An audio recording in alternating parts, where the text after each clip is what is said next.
भगवत गीता अध्याय 15 और श्लोक नंबर 6।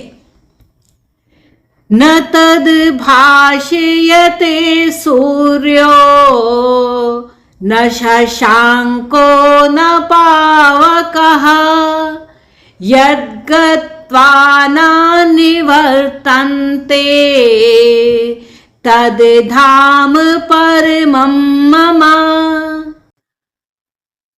भगवत गीता के अध्याय 15 और श्लोक नंबर 6 में भगवान बहुत ही विस्तार के साथ बताते हैं कि जो मेरा परम धाम है वह ना तो सूर्य या चंद्रमा के द्वारा प्रकाशित होता है और ना ही अग्नि या बिजली से।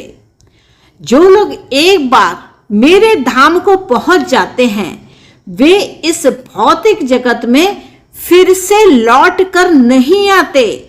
तो यहां पर तात्पर्य क्या बनता है? तात्पर्य यह बनता है कि जो आध्यात्मिक जगत है, यानी कि जहां पर हम अध्यात्म का अध्ययन करते हैं और अपनी आत्मा से उस चीज का चिंतन करते हैं, मनन करते हैं, तो भगवान कृष्ण का धाम का जो वर्णन है वह क्या है? वह कृष्ण लोक कहलाता है, गोलोक कहलाता है, या वृंदावन जिसे आप कह सकते हैं।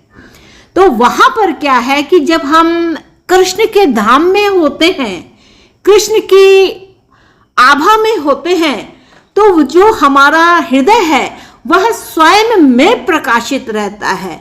तो जैसे चिन्मय आकाश में ना तो सूर्य की आवश्यकता होती है, ना ही चंद्र की आवश्यकता होती है, और ना ही यह जो अग्नि है या बिजली से जो हम प्रकाश उत्पन्न करते हैं उन सब चीजों की आवश्यकता नहीं होती है, क्योंकि जब कृष्ण लोक से हम स्वयं प्रकाशित हैं तो क्या कहने, जब कृष्ण ने ही हमारे हृदय में अपना एक प्रकाशवान स्थिति दी हुई है, तो ये क्या है? आध्यात्मिक आकाश में सभी लोग स्वयं प्रकाशित होते हैं, उन समस्त लोकों को जिसे हम वैकुंठ कहते हैं। तो वैकुंठ क्या है? वैकुंठ मतलब जहां आप बिना कुंठा के जिए, यानी कि कृष्ण की भक्ति में, उस आनंद में इतना लीन है कि आपको कोई कुंठा रह ही ना जाए, तो वह वैकुंठ कहलाता है। तो इस बात को समझना कि इस धरती पर स्वर्ग भी यही है, नरक भी यही है और वैकुंठ धाम भी यही है। तो उस वैकुंठ धाम को अगर प्राप्त होना है, वहां पर जाकर के रहना है, तो कृष्ण की भक्ति से अच्छा कोई साधन नहीं है। Please subscribe to my channel Krishna Rashifal and astro talkies.